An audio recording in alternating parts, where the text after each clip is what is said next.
大家好，我係 Jack 啊。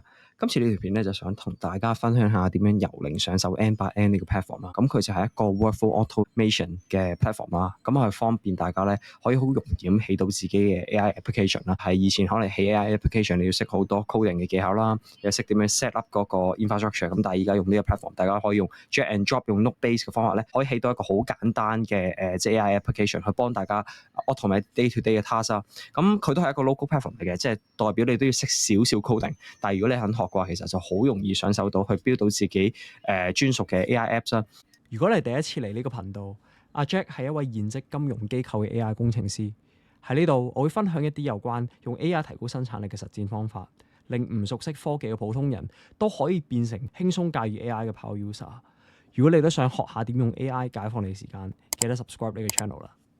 咁咧嚟到咧，我哋 N8N 個官網咧，大家可以咧撳咧 Get Started 啦，咁去 sign in，然後咧 register 一個 account 先啦，咁佢就有14日嘅免費。log in 咗之後咧，就會見到 N8N 咧嘅主畫面啦，就係一個 overview 嚟嘅。咁呢度就可以睇翻大家之前起過嘅 workflow 啦。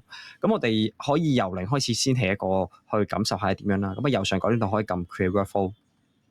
咁呢度咧就係一個最 initial 設計一個 workflow 嘅畫面啦。所有嘅 workflow 第一個 entry point 咧，我哋叫做 trigger。打開呢度撳加號啦，咁你見到右邊就有好多唔同嘅 trigger，原身已經係有噶啦。即係 for debug 啦，你可以用 trigger manually 就人手去 trigger 啦。咁啊有其他 trigger，例如 schedule job。咁 schedule job 就可能你想 daily、weekly、monthly 去 run 呢啲 job 啦，咁可以俾佢即係自己行啦。都有啲叫做 form submission 啦，比如你可能設計咗一個 form。你俾個客人由佢撳咗 submission 嘅時候，佢就自動 trigger 呢個 workflow 啦。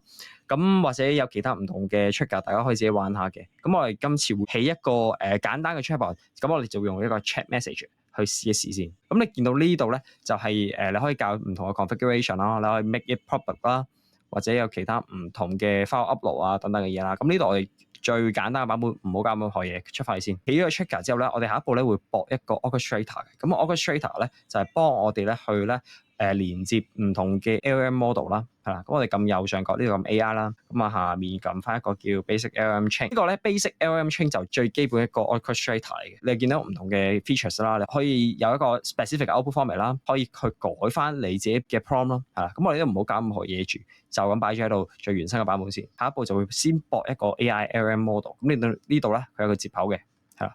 咁我哋撳一下加啦，咁去解翻。我哋今次會用嘅 chat model 咧就咧叫做 Open Router。咁但係咧，咁 Open Router 咧，嗱，大家應該係第一次 set up 嘅時候係未有 API key 嘅。咁我哋咧就要去 Open Router 嗰邊咧，係先開個 account 出嚟。咁啊，簡單介紹下咩叫 Open Router 先啦。咁啊，Open Router 其實就係一個 unified 嘅endpoint 啦，去俾大家好容易 connect with 唔同廠出嘅 LLM 啦。比如話你以前可能OpenAI 一個 model，Google 一個 model，Anthropic 一個 model，你就要去逐個廠嘅網站去申請 account 啦。咁有啲廠甚至係其實用唔到香港嘅信用卡去申請嘅，咁啊比較麻煩啦。咁啊，其實用 Open Router 你就可以用一個 endpoint，用入 credit 嘅方法就可以連接唔同嘅 model，輕鬆好快咁用到呢啲 LLM model 啦。咁咧嚟到呢個網站咧，大家可以撳右上角 sign up，sign up 咧然後入你嘅 account 啦。入咗之後咧，就見到咧個畫面就係咁樣嘅，係啦。咁佢就要你先入 credit 啦。咁你可以入咗10蚊美金嘅 credit 先啦，跟住就可以去 API keys 呢邊，咁去 create 你自己 API keys 啊。咁不如呢邊我哋就可以撳create API keys 時候撳 N8N 啦。咁 credit limit 可以 leave option 先，又唔使 expire date。好啦，有咗呢個 API key 之後咧，大家就可以撳 copy 啦。copy 之後我哋可以翻去 N8N 呢個畫面啦。咁呢度有支筆仔嘅，你就可以撳個筆仔，然後咧 copy and place 你個 API key 喺度啦。右上角就應該有個掣咧叫 connect，你就撳落去啦，佢就會試下可唔可以拼到落去。咁正常咧成功就會見到 connection test successfully。咁右咧你就可以刪咗佢，刪咗佢之後咧，你撳翻下面 model 就應該多咗好多 model 俾你揀嘅，係啦。咁我哋今次試玩啦，就用GPT-5 mini 去試下啦。咁撳咗佢之後咧，你就可以撳 back to canvas。咁咧正常你個 orchestrator 應該就 connect 咗去你個即係 Open Router 呢個 chat model 啦。咁有咧，你就可以左下角呢度打字試一試，可唔可以 call 到 model 啦？你就可以撳 hello， 係啦。咁你見到有嘢翻嚟咧，即係代表呢個 model 已經成功 connect 到啦。咁成功 connect 咗啦，我哋下一步可以咧去試下自己改個 prompt 啦。咁我哋先打開呢個 basic LLM chain 啦。打開完之後，你見到咧上面呢個 source of prompt 咧，我哋而家就用緊最 default 個，我哋而家咧就改一改啦，試下撳一下變做 define below，佢自己 customize 一個 system prompt 啦。咁我哋當依家個 use case 係我想個 LLM expert 係做一個 stock trader 嘅角色，去解釋一啲嘢俾我聽啦。咁我哋試下啦。You are an expert in stock trading. Help the user to answer the below question 咁樣先啦。之後咧，我哋點樣去 connect 翻我哋 user 嘅 query 落去咧？咁我哋可以咧喺左上角見到啦。有嘢翻嚟嘅時候咧，佢就有個 session ID、action 同埋 check input 嘅。我哋好簡單就將個 check input 咧擺翻落去下面。你見到拖咗過嚟之後咧，佢就咧會將 user 嘅 query pass 翻落去 as 一個 system prompt 啦，去俾翻個 LLM 知道依家我個 user 問緊啲乜嘢。我哋有咗之後咧，我哋撳翻上一頁就去問翻啦。咁我先 clear 個 chat 先啦。咁我試下依家問一問佢另一個問題啦。Who are you and what can you do？嗱，咁依家我哋改咗個 custom 嘅 system prompt 咧，佢應該咧就會識得咧去答我哋咧。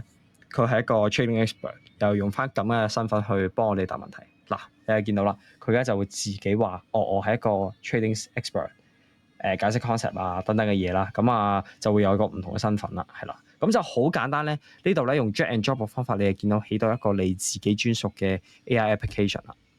啱啱咧成功建立咗咧一個 LLM chain之後咧，我就問咗第二個問題，我就同佢講我個名叫 JetBrains，佢就即係會問翻我嘢啦，答翻我嘢咁樣啦。我再問翻佢一次，我個名係乜嘢？你見到佢會話咧 I don't know your name 嘅。係啊，我再問佢第二個問題咧，你知唔知依家香港時間幾點咧？佢都係話咧，依家係冇 access to 一個 live clock 嘅，係啦，佢所以答唔到我。咁其實證明咗乜嘢咧？嗱，其實咧 LLM chain 呢個 orchestrator 就唔會記得翻我哋嘅 conversation memory，佢係適合咧做一啲 one-off 嘅 task 啦，例如 summary 啦，例如做一啲簡單嘅 Q&A 啦，例如做一啲tagging 啦等等嘅簡單嘅 task，佢就可以咁樣 one-off 去做，但係佢就唔會有任何 memory， 亦都唔會有 access 去一啲工具，例如係依家幾多點啊，或者上網啊等等嘅嘢。咁如果我哋要有呢啲功能咧，複雜少少嘅功能啦，我哋就咧唔會用 LLM chain 嘅，我哋會用第二個功能咧叫做咧 agent 嘅，大家可以撳翻去咧加號。右上撳翻 AI 咧，你見到一個叫 AI agent 嘅物體，可以撳落去。你見到咧，好明顯咧 LLM chain 同埋 agent 咧就個功能爭好遠嘅。除咗 chat model 之外啦，我哋會有多樣嘢叫 memory 同埋工具。我哋咧就試下啦 ，replace 用 agent 去試下我哋今次有冇啦。咁我先斷咗呢個 connection， 刪咗佢。咁我哋掹翻走呢個 LLM chain 先，係啦。然後咧，我可以照翻咧呢個 chat model 啦，駁過去 AI agent。然後我再將呢個 chat model 咧。即係 AI agent 呢個 chat model 啦，加好呢位拖翻去 open router 呢度，喺 memory 呢度咧撳個加，用翻佢最基本嘅 simple memory。咁咧你見到咧呢度會有個樣嘢叫 session ID。session ID 其實咧就係講緊我哋左上角見到呢 chat message 嘅 session ID， 即係呢個 item 啦。咁呢個用意就係咧，佢係一個 unique 嘅 ID 去記得翻我哋今次呢個 session 嘅 conversation， 去做一個 ID， 即係 identify 翻呢個 session 個 unique ID 係咁樣，係啦。咁唔會撈亂你可能 start 咗另一個 session 咧，佢就會唔同咗啦 ID 係啦。咁呢個係幫你去即係記得翻呢個 memory 嘅一個 unique ID 啦，佢係自動幫你 connect 咗。下面呢個 context window length 咧，代表你係想即係記得翻咧最近幾次嘅 check 嘅 back and forth 嘅 conversation 啦。咁我而家就咁用翻5就算啦。咁啊可以撳翻 back to canvas， 然後我哋喺 tool 呢邊咧又係撳加號。今次我哋試下俾個鐘佢，咁啊揾一個 tool 叫做 date time tool 加落去，係啦，咁就應該會 get 到咧依家有 current time 嘅。咁咧撳翻出嚟咧，你就見到咁樣駁咗個 memory 同埋 date time。我哋試下重新開始個 conversation。今次我又打一次啦。My name is JetBrains。咁我問多次啦，我個名係咩咧？佢就記得翻啦。好啦，咁你見到咧，我一問佢 What time is it in Hong Kong 嘅時候咧，佢今次咧係右邊呢個 lock 咧，佢就咧除咗係就咁記得翻我之前嘅 memory 啦，佢做到一個動作咧，就係 call date time 呢個工具，根據翻個 tool return 嘅 response 啦，去答翻我呢個問題嘅。咁你見到咧就成個 behaviour 好唔同嘅。咁呢個就係點樣用一個叫做 AI agent 嘅能力啦。咁跟住我點樣去 publish 呢隻 app 咧？我就可以撳翻咧呢個 chat 啦，撳翻 make chat public available。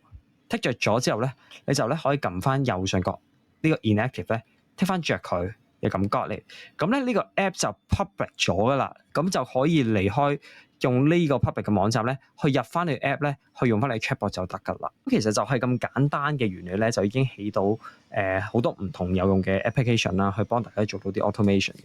咁我嚟緊都會繼續出唔同嘅 workflow template 啦，去教大家點樣去用 N8N 呢個 platform 嘅。咁有興趣嘅記得 like and subscribe。